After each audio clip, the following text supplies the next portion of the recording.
안녕하세요. 커피브레이크 최민기 목사입니다. 오늘은 죄송하지만요, 다른 방송을 잠시 듣고 시작하겠습니다. 한국기독교총연합회 부회장 조광작 목사의 발언이 사회적으로 공분을 일으키고 있습니다. 그는 소개해드린 대로 가난한 집 아이들이 수학여행을 불국사로 가면 될 일이지 왜 제주도로 가다가 이런 사단이냐는 망언과 함께 대통령이 눈물 흘릴 때 눈물 흘리지 않은 사람은 모두 백정이거나 용공분자라고 말했습니다. 오늘은 이런 분들에 대한 이야기입니다. 방송에 처음에 언급한 우리 한기총 부회장님을 두고 세상에 많은 사람들이 들끓고 있습니다. 목사가 어떻게 그럴 수 있느냐, 목사가 어떻게 그런 말을 할 수 있냐 이러고 있는데요. 진중권 씨가 이런 말을 했습니다. 사탄도 저렇게 포악한 사탄은 없을 거다. 자, 예수도 안 믿는 사람한테 목사가 사탄의 비유를 당했네요. 그래서 나쁜 놈, 목내기 이런 소리는 들어봤어도 포악한 사탄도 저런 사탄도 없을 거다. 이런 얘기까지 듣게 됐습니다. 이런 분 말고도 몇 분이 더 사고를 쳤는데요. 한 분은 미국에 가서 자기는 비공개로 열린 사적인 자리다 이렇게 얘기했는데 그게 아니었다네요. 거기서 국민들이 미개한 것이 사실 틀린 얘기는 아니다. 자기를 공격하고 있는 자기 교회의 일부 성도들도 미개하다. 이런 말을 했죠. 그리고 또 어떤 분은 세월호 사고 난 건 좌파 종북자들만 좋아하더라. 추도식 한다고 나와서 막 기뻐 뛰고 난리야. 이런 말을 했네요. 예. 저는 사실 이 커피 브레이크를 이런 얘기나 하면서 시간을 보낼 생각은 없습니다. 그런데요, 너무 기가 찬 얘기들이니까 전혀 이런 거에 반응하지 않던 제가 아는 어떤 여자 성도님은 상당히 당황하더라고요.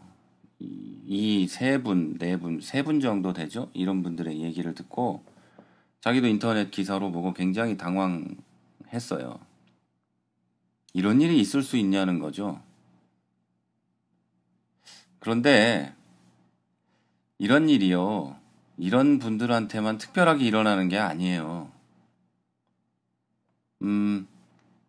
한국 목사님들 가운데는요, 이렇게 돈이나 권력과 여자의 눈이 멀고 이상한 사상을 가진 분들 굉장히 많이 있었어요, 지금까지. 이런 이야기를 왜 지금 이런 커피 브레이크 시간에 하느냐라고 생각하실 수 있겠는데요.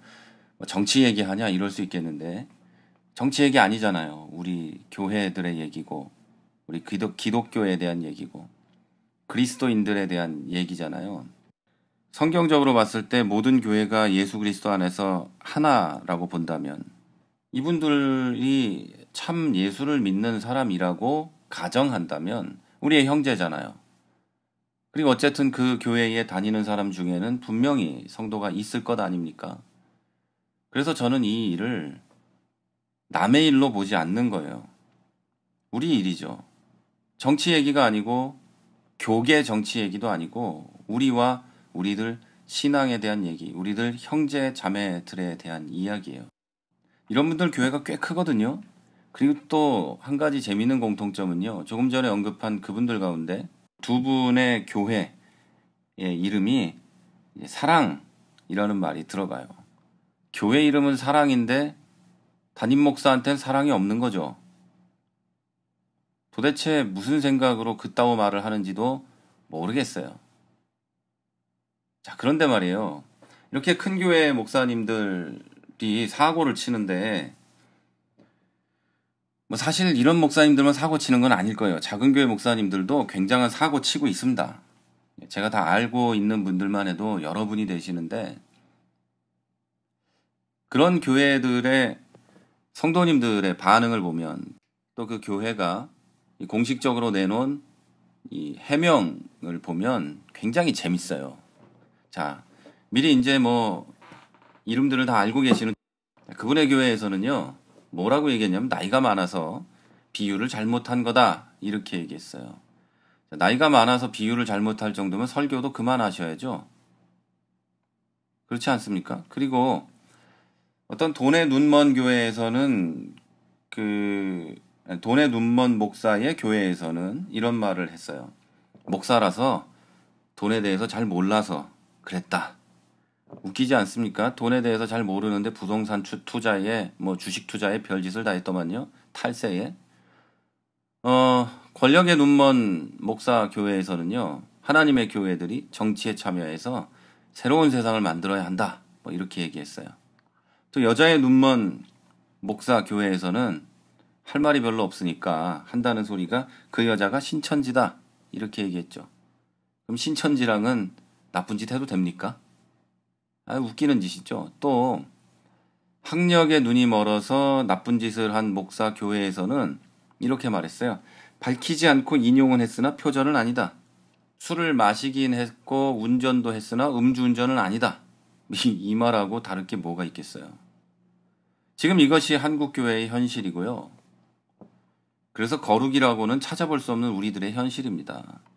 자, 성도들이 그런 목사들을 용인하고 용납하고 있는 거예요. 제가 어렸을 때 학교 다닐 때 중학교 때인가 고등학교 때 국어책인가 문학책에서 본 내용인데요. 정확한 내용은 생각나지 않는데 6.25 전쟁 전후로 있었던 어떤 사건을 다룬 소설인지 뭔지 그거였어요. 학교 안에 이 사람들이 피신해 있는데요. 이런 말을 합니다. 회색 분자는 교문에 배치하라. 그 말은 회색 분자는 교문에 배치해서 가장 먼저 죽게 해도 된다는 얘기였거든요. 우리나라 이 교회를 가장 위험하게 만드는 거는요. 담임 목사가 나쁜 짓을 해도 괜찮다고 말하고 있는, 전혀 문제 없다고 말하며 옹호까지 하고 있는 그 교회 부교역자들이나 또 그 교회의 일부 사람들이 아니라 더 많은 사람들 있죠. 90몇 %의 사람들. 나는 하나님의 교회를 시끄럽게 만들고 싶지 않다. 나는 목사를 내 손으로 내쫓고 싶지 않다. 이런 사람들. 이 사람들이 가장 큰 문제예요. 이 사람들이 교회의 정문에 배치돼야 될 사람들이에요. 이 사람들은 자기가 어떤 현실에 처해 있는지 몰라요. 이 사람들은 자기가 또 내 자신이 거룩하게 구별돼 있다고 생각할지 몰라요. 그래서 나쁜 짓 하는 목사를 옹호하는 사람들도 나쁜 놈이라고 생각하고, 교회 밖에서 또는 교회 안에서 담임 목사가 나쁜 짓을 한 것에 대해서 말하는 사람들은 더 나쁜 놈이라고 생각을 해요. 우리는 그런 거에 관심 없이 내 신앙생활 잘하겠다고 얘기하고 있죠. 그런 생각을 가지고 있고 계속해서 그 교회에 돈 내고 있고. 그런데 여러분 아십니까? 제가 목사라서 잘 아는데요. 목사가 제일 두려워하는 건 성도가 떠나는 겁니다. 여러분이 모두 교회를 떠나면 그 목사는 다신 그런 짓 안 합니다. 그걸 잘 몰라서 그러는 거예요, 여러분이. 한 목사를 죽이고 있고 한 교회를 죽이고 있음에도 불구하고 그냥 회색 분자로서 조용히 교회 갔다가 조용히 집에 갔다가 나는 거룩해요라고 하고 있는 거죠. 자, 이런 대다수의 성도들이 교회 안에 있는 지금, 목사도 자기가 선지자라고 말하고 심지어는 사도라고 말하는 사람들까지 있는 이 시대에 하나님의 음성은 들리지 않는 아이러니한 일이 벌어지고 있는 거죠. 대다수의 성도가 거룩한데 그 많은 목사들이 자기 스스로도 거룩하다고 말하는데 하나님의 음성이 들리지 않아요. 저는 이런 생각을 합니다. 이대로 가다가는 정말 사무엘이 나타나야 되지 않냐? 세상을 뒤집어 엎을 만한 그런 위대한 선지자가 나와야지만 이 나라와 이 교회가 살아날 수 있는 것 아닌가. 또 침례 요한이 나타나야만 되는 것 아닌가. 이런 생각을 할 때가 있어요. 왜 그런 생각을 하냐면요. 제가 사무엘이나 침례 요한급의 그런 사람이 절대 아니기 때문에 누군가 좀 나타났으면 좋겠다. 이런 생각을 하는 거예요. 교회 안에 있는 사람들이요. 지금 뭐가 급한지 모르면서 살고 있어요. 저마다 교회 일에 바빠요. 살기에도 바쁘고 그래서 거룩의 부재에 대한 생각을 못합니다. 목회자들은 교회의 성도들이 상처를 받거나 기분 나빠서 교회를 떠날까봐 두려워서 생각이 있더라도 말을 못하고 있습니다. 저마다 교회에서 봉사하고 있고 심지어는 새벽부터 주일날 나가가지고 주일 밤까지 하나님의 일을 한다고 하고 있는데 그 사람들은 내가 그것을 함에 만족함으로 교회가 어디로 가는지 하나님의 나라가 어디로 흘러가는지 전혀 모르고 있어요.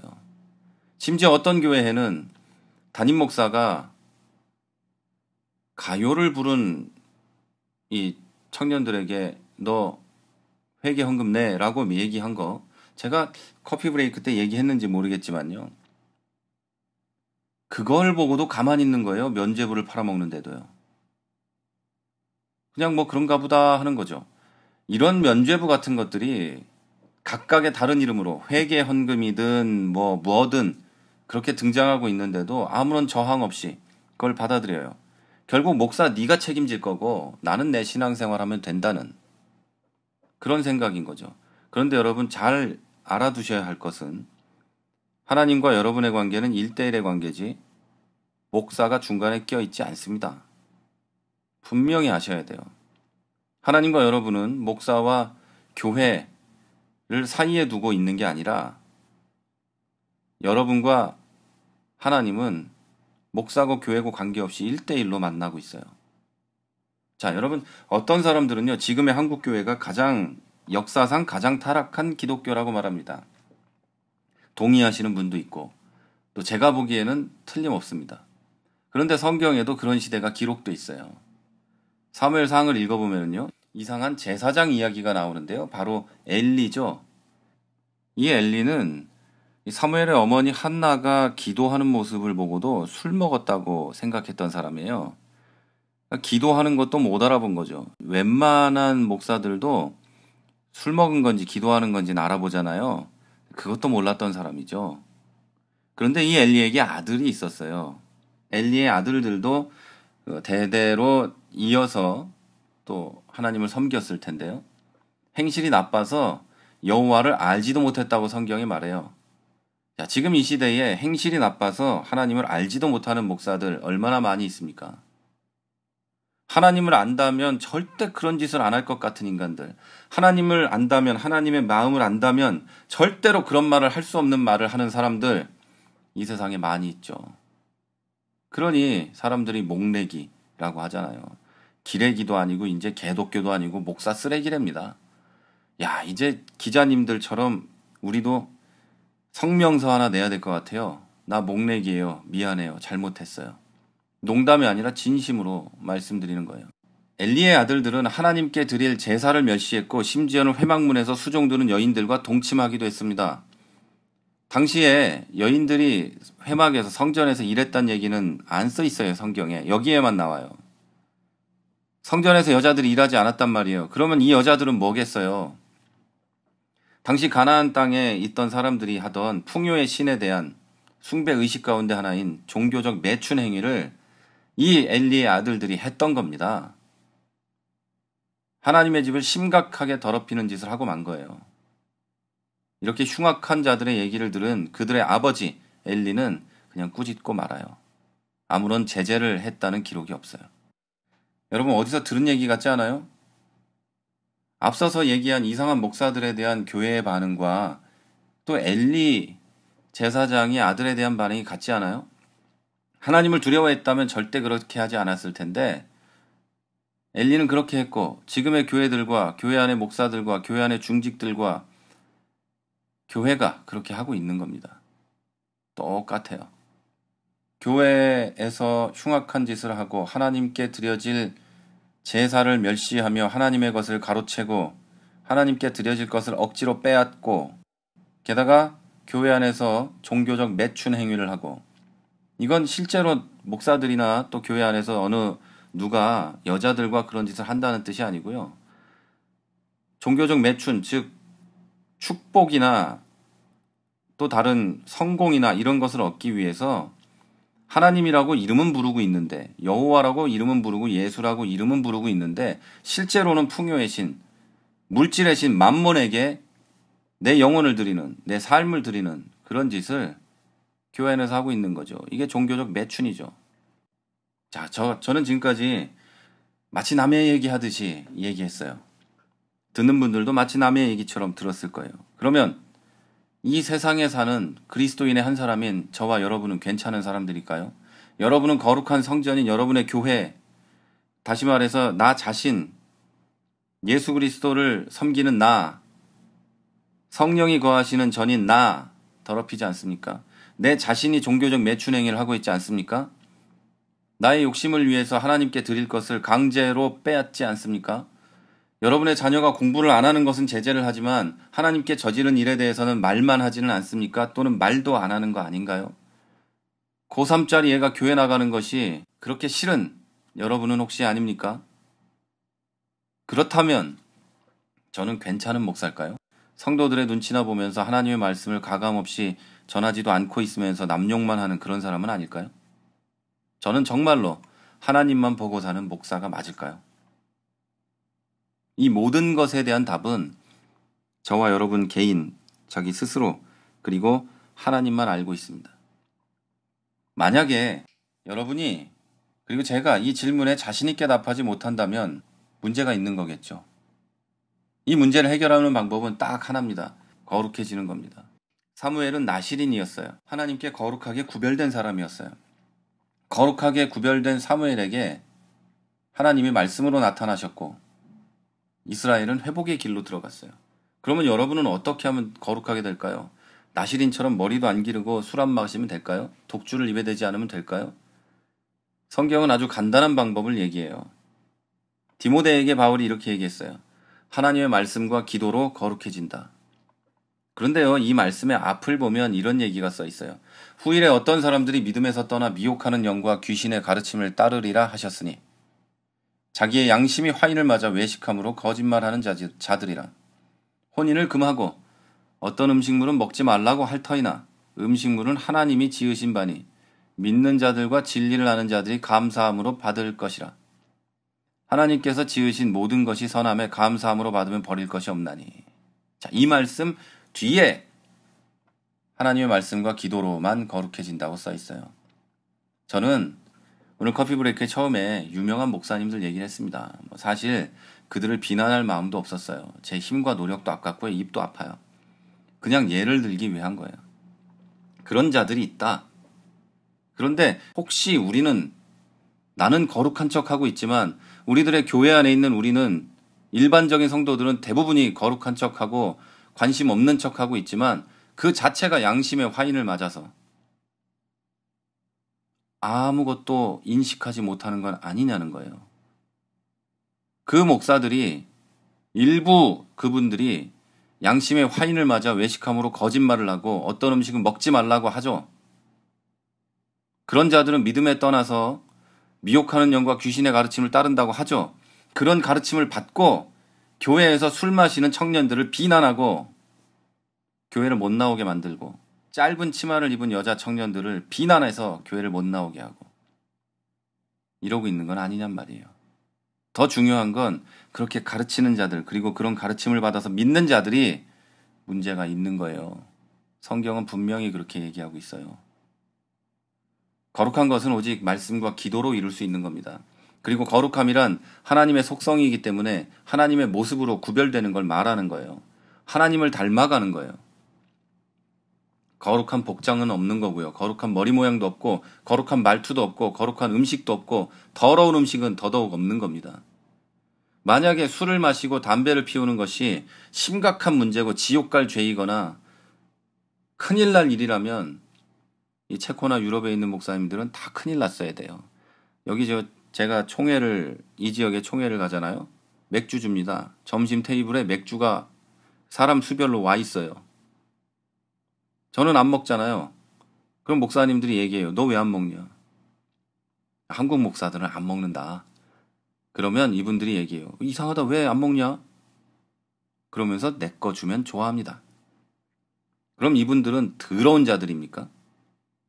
제가 만난 목사님들 중에 이분들처럼 훌륭한 분은 거의 없거든요.